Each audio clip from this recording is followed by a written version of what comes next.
Before protective equipment, before cautionary signs, before regulations, work meant enduring hardship, and hardship came with consequences.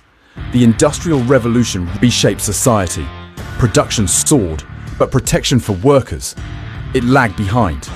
Equipment ran endlessly. Loose clothing could be caught, hands and arms injured. Sometimes accidents proved fatal. In mining, dust filled the air. Workers inhaled it daily. They called it miner's lung, a normal risk of the job. Then, questions began. In the early 1700s, Bernardino Ramazzini connected illness to work tasks, a remarkable idea for its era. By the late 1800s, major incidents and public outcry forced change. Personal hardship turned into shared concern. By the early 1900s, pressure mounted.